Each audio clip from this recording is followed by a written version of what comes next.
Are we live? I hope we're live. Hello, everybody. I am sorry we are late. This is just not good enough. Matt, good afternoon to you, sir. Good afternoon to you, Ashley. Thank you for having me. No, thank you so much for coming along. You've chosen a really difficult song for me, mate. You really have, and I'll explain later. But anyway, I'm going to do my best, and I'm going to get this song going. So where is it? It's that one there. And here we go. Bear with. Don't forget to mute. You can sing along if you mute.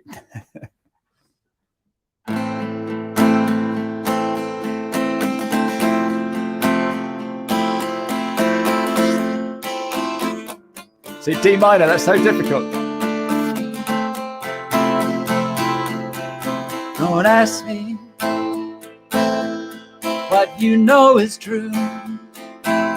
Don't have to tell you I love your precious heart. I was standing, you were there, two words colliding. Oh, you put me off singing. And they can never tear us apart.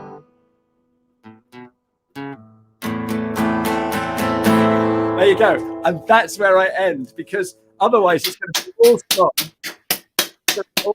and not and not whatever this is. Where are we? So there's people trying to join us, and I can't see. How do we share this? This isn't good. Oh, we've got comments there. They've got comments there. We've got people here watching. Hi, Neil. Hi, Paul. Hi, Sally. You made it. Put a link online, because I got people trying to get in on the other through the other door. I don't know what happened. We had technical details, but we are here now. Matt, welcome. Thank you. Hello. Yeah. Why did you choose that song? It's not very deep and meaningful, I'm afraid. I love that entire album. In Excess and Kick, one of my favorite albums of all time. I can literally sing, and I'm not good with lyrics, but I can literally sing every line to every song on that album. It's just a brilliant album. It's not the specific song, but when I saw that one on the list and I could choose it, had to be that one, mate. So thank you. It's brilliant.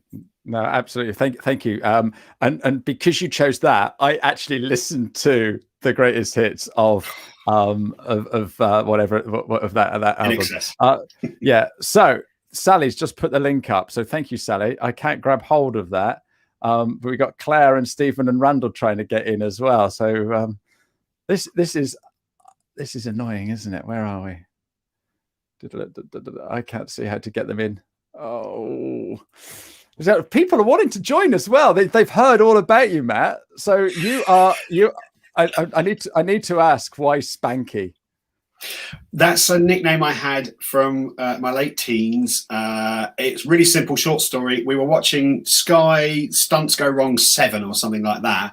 And at the end of it, in the credits, it lists all these people's stuntmen's names. And then at the end, it said stunt coordinator. And there was this guy called Spanky Spangler. And I said, there's no way his parents christened him Spanky Bleeding Spangler. And it just stuck. My friends went, that's it, because I was a bit of a daredevil stuntman as a kid. So Spanky stuck, and there is a massive amount of people who only know me as Spanky, which is bizarre, but I absolutely love it. So that's it. Nothing more sinister than that.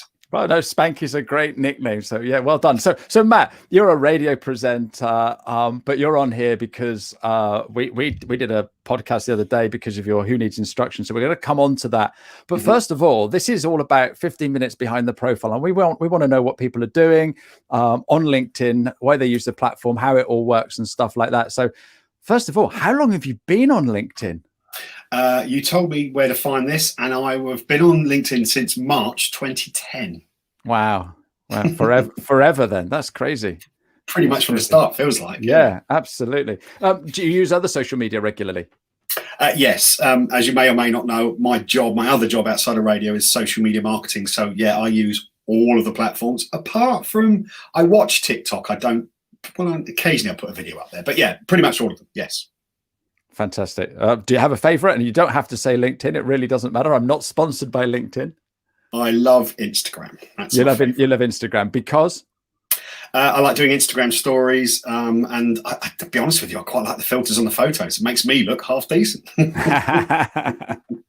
And so for you, it's more about the image and the photo than the words and that sort of stuff. I like the audio and the visual side of things. So yeah, not to be vain, but I like the stories are great because the stories are immediate. You can put stuff out there, and you can tailor make it as well. So the stories on Instagram are brilliant, and it kind of sits quite naturally there. They're trying to introduce that to other platforms. It's just not sitting the same. But Instagram for stories, brilliant, love it. Fantastic. And so they do have stories on LinkedIn. Mm-hmm. I've never used stories anywhere else. So for me, stories on LinkedIn is okay, but everybody else is saying, oh, it's not like Instagram. So yeah, fantastic. Okay. So what do you like about LinkedIn? I like the way it's evolved, because it was literally just pop your CV up there and see if you can get a job. And now it's very much a social media site. So, I do check it on a daily basis, whereas before I'd probably just maybe lucky to go in once a week. And if I was scheduling there. So yeah, I like the way it's evolved, and it's becoming a bit more of a natural place to be rather than just all about business. Yeah. And that's the thing, isn't it? Paul Seeley. I love Paul. Look at that. I like Paul as well. Hello, Paul. Now I've put his name up. That's 3 legends on one screen. So there you go. Perfect. Straight back at you. How often do you post your own content, mate? Not as often as I should, and there's a real reason for that, because I'm transitioning. So I do a lot of content for my clients. So I'm on there. So I am, occasionally I get sucked in and I look at what other people are doing. But I'm doing less on the social media side and more on the Who Needs Instructions side. So I'm certainly putting more out for Who Needs Instructions, and some of that I copy across and share to my personal profile. But I'm probably only doing personal profile once a week, which is poor, I know, and I do know. You need to get yourself on my workshop. I do actually. Yeah, you're right. Well, the thing is, if you are posting once a week, you are still posting more than the majority of people on LinkedIn, and that's the thing. That's the thing that I think people forget is, as long as you're there regularly, and once a week is more regular than a lot of people. Then, but I do share to my business profiles on an almost daily basis. So yeah, I am there and active, and you're commenting and stuff like that. So yeah. Exactly. So how much time do you spend daily on LinkedIn? I would say probably about 10 minutes. And that would be some days more, some days less, but averages out probably around about 10 minutes. Yeah. But then you're on all the other platforms as well, aren't you? So yes. there's an awful lot of time, and you're also on the radio, but more of that in a second. What have you found to be the best time to post your content, Matt? It's difficult because none of us know how the algorithms work properly. They don't tell us. We have to try and figure this stuff out, which is difficult. But the good thing about that is that when you post something, the people that are interacting with you the most will tend to be shown that when they log in. So I don't think it's as important as it used to be. Although if you ask me, when I schedule stuff, first thing in the morning, between sort of 7 and 9, I suppose, is my typical time. And dependent on the content and the type, if it's personal, if it's business, more personal goes earlier, business goes later. So, but 7 till 9 in the morning is probably the peak time for me. Yeah. Yeah. And that's working for you. Yeah, absolutely. Yeah. Yeah. So one of the things people ask me that question all the time, and I tell them that the best time to post is now, because they'll put it off, they'll put it off, and they'll never post it. So just do it. But once you get into a habit, so like you're getting up early, you're coming, sitting in front of your computer, bang, and I'll get something posted out. So yeah, that works perfectly. And are you getting business as a result of your activity on LinkedIn? I certainly have got in the past. I'm not actively trying to find business with regards to my social media side of business. And that's funny because there's an irony there that you're trying to help people on social media by finding them on social media. So networking tends to work better for that kind of stuff. But with the Who Needs Instructions, I'm definitely putting stuff out there.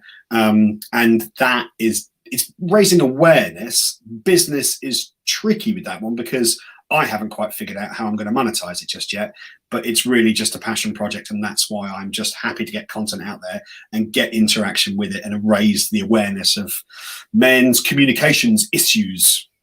Fantastic. And that's what we're going to come on to now. So you're on The Voice every afternoon. So you're going to dash as soon as we finish this, aren't you? I leave about 1 o'clock, and there is an Yeah. issue on the road, so I've got to try and find a new route Right. because the road's blocked. Okay, I'll let you go. I'll let you go as soon as we hit the 15 minutes. But Cool. Apart from your social media work and your radio work, tell everybody what is it you're doing? What's your why for doing that? And you know, and the reason you're doing that, because it's amazing. Well, thank you.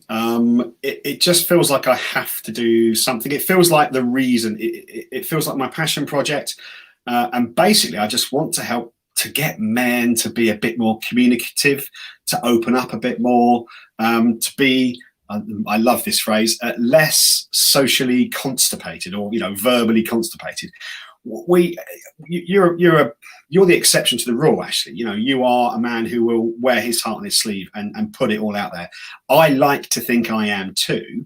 Now, I'm not saying that's the way all men should be, but I do think there's a lot of work that men can do in terms of opening up and being a bit more vulnerable, and putting the softer side out there. Okay, because it makes life so much easier. Don't keep it all locked up inside is the main thing I want to help people with, or men with.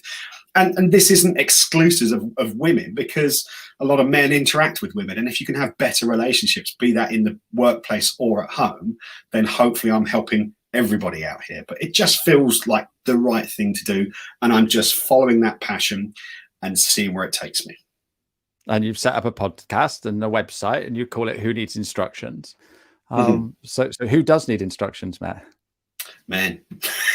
Men full stop. It's slightly tongue-in-cheek, you get the flat pack furniture and it turns up and you're like, yeah, I can do this. I was shown by my garage this morning how to reset the air pressure gauge in my car, because it's on permanently on. If I'd have read the handbook, I could have figured out how to do it. I'm that stubborn. Men don't do that. Exactly. Don't ask for directions. We are, and yes, you must ask for directions, because guess what? You'll probably get there quicker. So it's about, it's a learning process for me too. So, look, it's a mandemic, Matt. There's a comment there. This is perfect timing. So Natasha is my guest next week. Wow. Where have we got? I think I've got something here. There we go. Will that work? Oh, that's behind. We don't want behind. We want over the top. So there we go. So Natasha is here next week. She's the author of that amazing book, Mandemic. So she's on next week, but she's noticed that exactly what you've noticed with men as well. So that's really good timing for her to put that comment up. But yeah, what else have you noticed? Well, I've had this idea, and it evolves. There's no set idea. This path is weaving me in different directions. But I wanted to do something way back in 2015. I have a domain name that I bought for this project in 2015. So it's taken me such a long time to kind of get it off the ground. We had a bit of time on our hands early last year and early this year, and that's really when it's helped me to kind of push forward and get it out there, and realize that every time I work on it, it gives me such a buzz, and I get so excited. And I go, this is all I want to do. Now, as I've said, there's no money in it. That will come. I'm confident of that. But I just know that by doing this, I'm helping myself, definitely, but also hopefully helping a lot of other guys as well. So I just think, men, and we're getting better at it. It's not everybody, but, there's our kind of level of business people that we know, that we network with. They're all pretty decent at this kind of stuff, but it's the guys who are at home, who've got work commitments, family commitments, life commitments, that are just putting everybody else first, and they need to sometimes find a bit of time for themselves, put themselves first, to get that energy to then put into their family, into their business, and into their personal life. Yeah, no, fair, that's a good point. So we got all these guys not talking. What's your top tip for getting guys to talk? It's really difficult, because I'm very fortunate that I've got a lovely group of friends that I can turn to. I have a best mate who is the polar opposite to me. He is that guy that probably won't open up, but luckily he opens up to me. So you need to try and find that group of friends, or at least, and it doesn't have to be male friends. I've got a little group of 3 ladies from around the area, and the 4 of us get together. We call it the Curry Club. I can talk to them about stuff that I can't talk to men about, or I don't feel comfortable talking to men about. And they'll give me a female perspective on that as well. So there's some, it's about trying to find these people in your life. It's not all just friends. A lot of these guys have been business associates that I've met through networking. I moved to Exeter in 2006, and I didn't have that ability to meet people through their kids going to school together because I don't have any children. So my friends have probably been made through networking, and those networking business associates have become friends. And you find the ones that you open up to easiest. And when you're networking, there's a bit of joking and laughing sometimes, and you're thinking, that guy's on my level or she's on my level, and you sort of maybe open up a little bit more to them. So yeah, it is tricky. I am an outgoing person, so I don't find it too difficult to make friends, but then finding the ones that you can really rely on, that's the tough part. But open up, get talking. Don't just sit in your little house in your little box and keep yourself to yourself, because things will not improve if you do that. No, absolutely. There's some lovely messages coming through, guys. If you've got any questions for Matt, then please put them in the chat box there. So Tash is saying she loves how the subject buzzes. Vic's very supportive of what you've said, and so Sally as well. It's so important that we talk, and I think over the last 18 months, with everything that's been going on, people are talking a lot more and sharing stuff. We've got a question here from Claire. Do you think keyboard warriors on LinkedIn sometimes inhibit the natural chat and support? That's a great question. I absolutely do, Claire. I really do. And the keyboard is not the place, behind the screen is not the place to, well, it's a place to start conversations, but yeah, definitely face to face, or maybe a video chat in a personal way is much better. But yeah, it's difficult because I'm okay with it. That's your opinion, and you are entitled to your opinion. But please remember, it's your opinion. It's not a fact. And being on the radio presenter, you get a lot of stick. I've got quite thick skin. I've been on social media since day dot, pretty much, and you get abuse there as well. These people I feel sorry for them. Those keyboard warriors, they sit there and they're tapping away. They actually could benefit from getting outside and seeing people face to face. It is inhibitive. It's someone's opinion. Leave it, rise above it, move on. No, that's a great answer. Sometimes it's so difficult to move on, and that's the problem. But you've got to rise above it. We've gone past our 15 minutes. I could sit here and talk to you all day. Yeah, you've got to get in the car and get through the holiday traffic. So look, the final question is what tip would you give your 16-year-old self? Oh, it's a good question, isn't it? Don't think less of what other people think of you. Get rid of the ego, forget about other people's opinions about you. Just do unto others as you would like done unto you, basically. Yeah. At 16 years old, I was very materialistic. Today, I am not. Yeah, and I guess when you get to our age, things change, doesn't it? Totally. Last question. So Tash has asked how do we get people to hear about Matt? So I'll put it's whoneedsinstructions.com. And last question then is we've got one for Michael. What's the secret to getting to someone to share? That's a fantastic question to end with. Thank you for that. It's a great question. And of course, if I knew the secret, everything would be solved just like that. We're dealing with human beings. Everybody's different. If you listen to some of the podcasts, I have a range of guests, including people like Ashley, including people like dear old Bentos, Chris Bentley from the Exeter Chiefs, a giant of a man and an absolute pussycat behind it all. And he's absolutely willing to share that kind of stuff. So look at these people that are opening up and how it is improving their life. And that may then give you the bravery to be able to share with a close friend or someone in your family that will help you come out of the pit of despair that you may be in, or whatever the bad situation here is. So yeah, take inspiration from some of the guests on the podcast. These are generally people who can open up, and it's improved their lives. No, absolutely. It's a great podcast series, Matt. Keep doing it. And thank you so much for being on today. I really could talk to you for all day, but I know you've got to go. So cheers, everybody. Thank you very much for all your questions, everybody. Is there anything else you want to leave us with, or do you need to dash? Just follow us on the social media sites. I have on the website, there is a sign up for the newsletter as well. I'm a little bit inefficient with my newsletter output. It's just because I'm busy, but I am dedicating 2 mornings a week to this. So Tuesdays and Thursdays, I'll be working on Who Needs Instructions, and we will grow it, make it bigger, get an audience, and hopefully figure out how we can do it full time. Fantastic. And next week we've got Lara Croft coming on. So absolutely superb. Matt, you've been a star. Thank you very much indeed. Guys, thank you for watching. And we will see you all again next week. Cheerio now. Bye-bye.